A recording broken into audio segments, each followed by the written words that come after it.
Welcome back into NBA Stock Watch. Back here with Josh Sclair from Running with the Bulls. And Josh, last time that we were on here, we were talking about Anthony Simons and how he could be a great piece for the Bulls. Then he gets injured, and so does Jaden Ivey. Still re-aggravated that injury as well that he had from the Pistons, and they finally end their franchise record 11-game losing streak. What finally happened here, Josh? I mean, it was the worst month in franchise history. Let's start there. I think their franchise record is actually 16. And I remember this because it was when I was a little kid. They were really bad. And that was even worse. But worst month in Chicago Bulls history. And the reality is they're a bad team. And this is what bad teams do. They make a lot of mistakes. I think they're averaging they get 20 turnovers a game. It's embarrassing to watch. I, as a Bulls fan, feel like it's a chore to watch this team at this point. It's become a chore. Yeah. I have a Bulls podcast, and this is a chore to watch this team. It's a chore. I've been talking to Adam about this, and we're just like, this is a chore now because they're terrible. Now, they played a good game the other night. I applaud them. I've never seen that.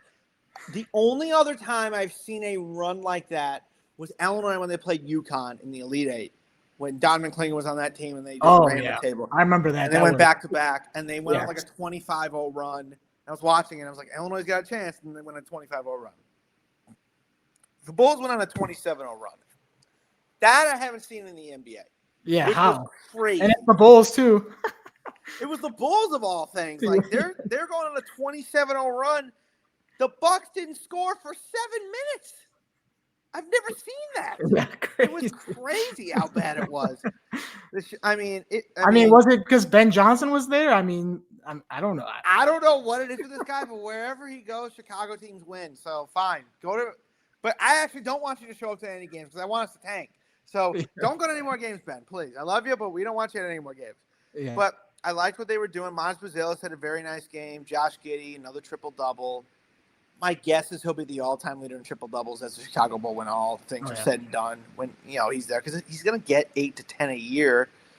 So Colin Sexton, a nice game. Leonard Miller finally came, in and played some good minutes. I'm still a little annoyed. Rob Dillingham is not getting more minutes because there's so many guards in this team. It's so hard to find people minutes. But at least a guy like Leonard Miller, who they got in the trade, came in, had 15 points, which was a career high for him, which was huge, I feel, because they need to see what they have in him. And I think they need to see what they have around Dillingham, who's put in a few nice games for the Bulls. It's just he's not getting consistent playing time, and that's very frustrating. But I expect he will next year because they want to see what they have in him. So I'm very curious to see what he brings to the table. But I didn't expect them to lose every game the rest of the season. It was bound to happen. They're playing a bad Bucks team, and they were lucky not to run into Giannis because if they ran into Giannis, it would have been a 25-point game the other way. I know how that goes when Giannis plays because they can't stop him, and no one really can. But nice to see the Bulls get a win. Hopefully that's their one win for the rest of the season. Yep. And we hope the Blazers make the playoffs, too. You finished 26-56. Okay, I'll take it. I mean, that would be fine. Because they need as high a draft pick as possible. If AJ DeBansta can be a Chicago Bull, that would change everything for the Bulls because, I think he's the best player in college basketball right now. As much as I want to say it's Darren Peterson, he hasn't played enough games for me to be able to say, okay, this is the guy. AJ DeBansta's been doing it year round. He's been a dominant figure in college basketball. And I really would love to see him in a Chicago Bulls uniform. He's leading the league. He's leading college basketball in scoring for a reason. He's flawless with his basketball game. He shoots so well from the field. He's a good three-point shooter. He's a good rebounder. He's a good passer, solid defender. I'm looking forward to seeing what he can do in the tournament. This is going to be one of the best tournaments I think we've seen in a long time because the talent is so spread out. But at the same time, I think it's going to be very interesting to see who the Bulls get because the reality is the top 5 in this draft is very important. And especially mainly the top 4. If the Bulls can get into that top 4, things are going to be very nice for them. I just think like they usually do, they tanked too late. They did not make a proper decision. Early on, the teams that wanted to tank were going to tank, and they tanked. And they did what they had to do. Right now, the Bulls are not even close to a top. I mean, they're increasing their percentage, but, it's still not going to be enough for them to really, I don't know if they're going to be able to get a top 4 pick. I don't know. Mm-hmm. It's going to be very difficult, at this point. Right now, the Bulls are 9th. That's not going to be good enough. No. I mean, you got a percentage to get in the top 4, but 9th, I'm just not seeing it. And they've been doing this for a long time. When they tank, they get the 7th pick. They get the 8th pick. But the thing I'm most concerned about is this front office. Can they make the right decision? I don't think so. Because the last time they had a top 5 pick, they passed on Tyrese Halliburton. They passed on Tyrese Maxey. And they drafted a 6th man from Florida State who has never averaged more than 12 points per game in a season. I don't trust that. I don't trust them to be able to make the right choice. I wish I could, but every draft pick they've made besides Montrezl Harrell has been a bad pick. Yep. It's been bad. And there's just no way to assess this properly. And now that player is the longest tenured Bull, sadly. So the one you were referring to. Yeah. That we should not say his name like Baltimore, Like Baltimore. I mean, it's basically at that point we've gotten with Patrick Williams. It's so bad. It's comical at this point. But, hopefully the Bulls can get back on track next year, maybe the year after. I have hope, so we'll see. But, anything's possible. Yeah. So we'll see what happens.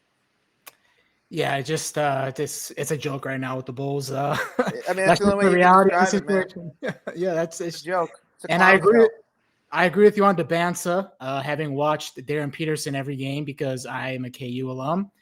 Just not consistent enough, and I think there might be something physically. He sits out games because he wants to. Like, what are you doing? That's not professionalism.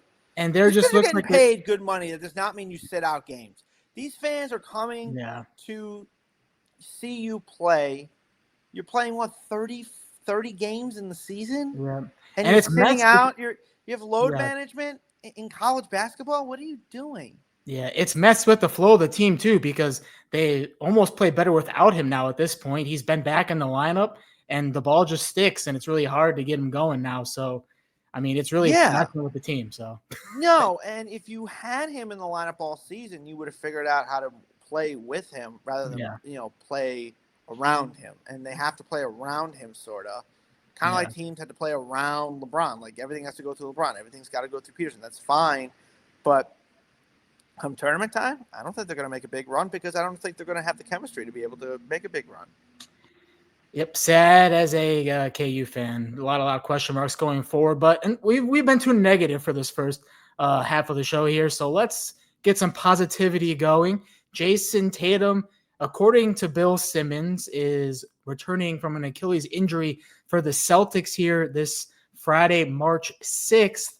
And this is crazy because usually an Achilles injury, I mean, that it takes a year, sometimes 2 to come back, and he's coming back in less than a year. This was an injury that happened in the postseason last year, Josh. Yeah, it's crazy. I applaud Jayson Tatum for what he's doing. That's amazing what he's doing. And that just makes them even scarier than what they are. Mm-hmm. I mean, it's just crazy to consider. You got Jaylen Brown, who's averaging nearly 30 a night. I mean, he's going to be the primary go-to guy in the postseason still, I think, because Jayson Tatum's going to be working his way back. But just having Jayson Tatum coming back, even in, like, say, a bench role or even in a limited role, would be very scary because he's going to be able to do a lot of things offensively. Now, defensively is going to be the question because teams are going to attack him hard on defense. It's going to be like, well, is he a step slow? Is he this? Is he that? And it's going to take time for them to, get back. It's going to take time for him to get back on track. But having him there is going to be very helpful. One thing I would say, don't expect him to shoot like 50% right away. Mm-hmm. He's been gone for a year. He'll probably shoot in the low 40s. But if he can shoot in the low 40s and still average 17 to 20, that's still going to give you a huge effort. It's still going to give you a huge, huge, huge scoring load that you didn't have before. And, just adding a piece like Tatum is never going to hurt you. It's never going to hurt you. No. So I expect, when he comes back, I expect things to get a lot. The Celtics are already the second best team in the East, which is mind-boggling to me. Yeah. I mean, I expect right now, Detroit's the best team, and I think that they have a chance to make the finals. But if I had to pick, I'm still picking Boston to come out of the East right now. I would pick Boston or Cleveland ahead of Detroit at this point because Detroit they've only made the playoffs. They only have one round of experience. And it's a lot harder to, get deep in the playoffs when you only have very limited experience. Boston's been doing this since basically it's been doing this the last 10 years. They've been going deep in the playoffs. You see Celtics as the favorites now. I mean, we talked last time about how, James Harden's really helped out the Cavs and made them a contender. But what do you think with the Celtics? I think, it's Cavs. I don't think the Knicks have – I just don't – the Knicks, I don't know. I really don't know. They could, but I still like Boston because of their experience and because they're doing all this without Tatum. What's going to happen when Tatum comes back is going to be very interesting. I think the Knicks do have a chance because they are a very good team. They got to the conference finals last year, and they were able to beat the Celtics. But let's not forget that Tatum got hurt in that series. So, you never know what's going to happen when Tatum comes back and he's healthy, or at least somewhat healthy, and is able to give some production to that team. So, we'll see. I mean, Detroit, it's possible Detroit can go to the finals. It's possible. But at the same time, you've made the playoffs like one time, and you were in a first-round series, and you look nice, but, I still think they need a little bit more experience before they're going to be able to go all the way to the finals. Let's head out west. Grayson Allen doing some things off the Suns bench for the last 5 games, over 20 points. And the last time he played against the Lakers, 28 points, just making threes out here, Josh. This is what the NBA is. A guy like Grayson Allen's going to be able to make a living just chucking threes all day. Yeah. And look, I was one of those people who used to say when James Harden, I remember one game, James Harden went 6 for 20 from 3. And I remember thinking to myself, this is what people like, or this is what we want to watch. He was 6 for 16 from 3 in that game. 6 for 16. And he was 3 for 8 inside the three-point line. So, I mean, if that's what you want to see, by all means, go ahead. I mean, the guy is averaging 13 three-point shots a game in the month of February, and now heading into March. Now that we're in March. In the whole month of February, he shot 4.3 pointers made, and he attempted 12.7. It's just insane. Unless you're Steph Curry, I don't want you shooting that much. No. I mean, man. No, I don't. I don't even want Steph Curry shooting 12 a game. But that's the new NBA, and that's the way it is. So he averaged 23 points per game in February. He's the second option now. He might be the first option now while Devin Booker is hurt, because I know D-Book I don't know. Did D-Book play? Let me just check real quick. Let me just check to make sure, because I saw that he was a game time decision for the next game. Yeah, D-Book didn't even play in that game against the Lakers, and they were still able to pull it out. So with Grayson coming off the bench, I mean, when you have a weapon like that, it can bring a lot of good things. He's also the dirtiest weapon in the league, but that's beside the point. Yeah, we don't need to go down that road. I've not liked this man since college when he was on. I haven't either. I can't stand the dude, especially after what he did to Alex Caruso. Oh yeah, that was so dirty. It was ridiculous what he did. Yeah. And but you got to give him props for his game, and he had a good game, and they were able to pull out a very important win against the Lakers, who I think are the most overrated team in the league. But I think a lot of people would agree with that. Mm-hmm. Well, as long as he keeps making threes, he'll have a job. Right, absolutely. That's where a lot of guys are. As long as you keep making your threes, you're going to have a job in this league. Look at Luke Kennard. He's a 40% three-point shooter, and as long as he's going to keep making those threes, he's going to have a job and make $9-10 million a year. Let's go to somebody inside. Jonathan Kuminga, after being traded to the Hawks, he's nearly averaging a double-double in the games he's played so far for the Hawks, Josh. Yeah, I really like what they have. I mean, I really like Kuminga's game. He's always been a solid player. He just didn't get an opportunity in Golden State like he should have. And now you're seeing what he can do against, against Eastern competition, but also just when he gets his minutes. The guy is shooting over 70% in 2 of the last 3 games. I don't think it's going to last, but nevertheless, he's really providing a lot of scoring, and it's really been nice to see him get the opportunity that he needs. Personally, I wanted the Bulls to pick him up. I really thought he could be a good addition to the Bulls. He's only 23. He fits the style that this team is trying to run, or that they're trying to build into this team. And, so it's very interesting to see what he's doing. I think a lot of good things are coming for Kuminga. He's going to get a nice fat contract this offseason. And kudos to him for just, handling the situation as best he could, because I don't like the way Steve Kerr handled that in Golden State. I thought they treated him very poorly, and there was no reason to treat him so poorly. And now you see him in Atlanta thriving. And I'm glad that he's able to thrive so well in Atlanta. Did the Warriors get fleeced here, getting Porzingis in this trade? I don't know if they got fleeced, but Golden State's at the end of their run. It's been the end of their run for years. They don't have Jimmy Butler. I mean, Al Horford's corpse. I mean, this is just, it's just, you got Al Horford versus the mountain jumping. The mountain wins, but that's just me. I like to make that little joke, but Steph's having a great year, and I applaud him. I mean, what Steph's doing at 37 years old is ridiculous. He's averaging 27 a game in 5. I mean, that's ridiculous, but I just don't see them doing anything in the playoffs. Porzingis hasn't even played a game. It feels like a fleece because Porzingis hasn't even played a game, and I don't even know when he's going to play a game. Yeah, he's been out with an illness. What is that? Because I've been no one can figure it out. I don't care. Listen, illness. I'm not going to comment on what the internet says, because the internet has a theory, and that theory terrifies me. And I'm like, yeah, I don't think it's that. But I just, if people were watching the show, listening to the show, if you've walked on the internet and seen the conspiracy theories, they're absolutely ridiculous. There's no way that's true. And if it was true, prayers to him. That would be terrible. So, let's not go there. But yeah. I think he's fine. I think maybe he has long COVID. Maybe that's what it is. It might be that. Yeah. Jonathan Taves had to take 2 years off hockey, basically, to get back. He had to go to India and rethink his whole mind mentally. Yeah. Yeah, so it might be something like that.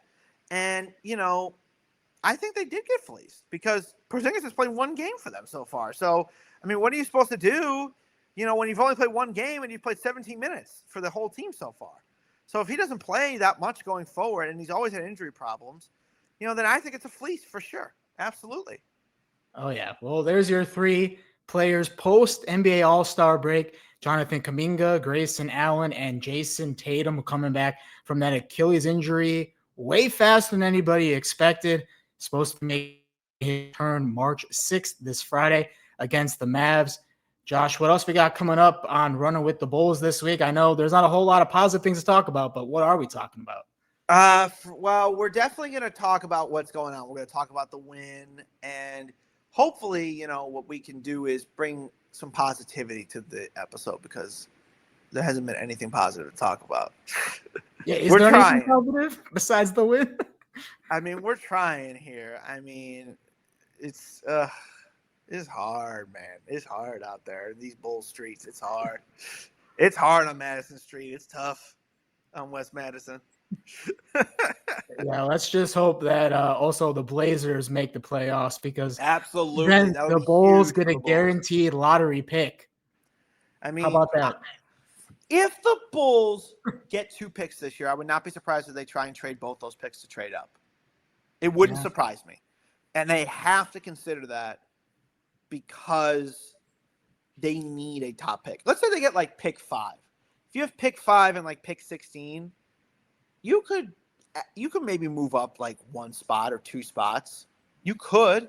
I don't know how much you're going to be able to move up, but if it even gets you move up from 4 or even to 3, I'd do that deal in a heartbeat just to be able to get it. Yeah.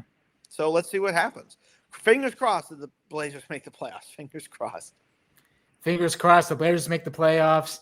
The Celtics could be the favorites now with Tatum coming back. Grayson Allen keeps making threes, and the Hawks continue to fleece the Warriors after getting Kuminga post All-Star break.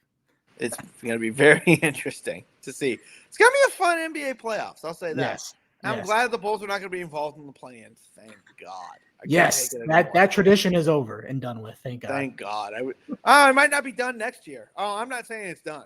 Oh, they're going to try and go for it next year. I know what they're going to try and do. Yeah. I know this. This is it's going to be torture. Let's go for 38 wins next year. That's going to be the goal. And I'm scared. That's what it is. Yeah. Well, next year is next year. We still have to get through this one. So, yep. Yeah, let's do that. Everybody enjoy the games this week and a possible Jayson Tatum return. Well, let's see that on Friday. I'm hoping because I want to watch that game and really see what he can bring to the table with, the Celtics, having had a full season basically without him. Can he get acclimated back, into the starting lineup? Well, and it's against, a Mavericks team that's not great. There's no Cooper Flag or anything. So it's could be an easy game for him to get his legs back under him, at least in the first game. He probably won't play more than 15, 20 minutes, but 15 to 20 minutes, you can still get 10 points in that, and that'd be fine. Let's enjoy that game. And Josh, appreciate you coming on here again. And as we get closer to the playoffs too, we're getting to this last month and a half. We'll see whose stock is rising then as well. Absolutely. Can't wait. All right. Make sure you like and subscribe to the channel if you enjoyed this episode, and we'll see you in the next one.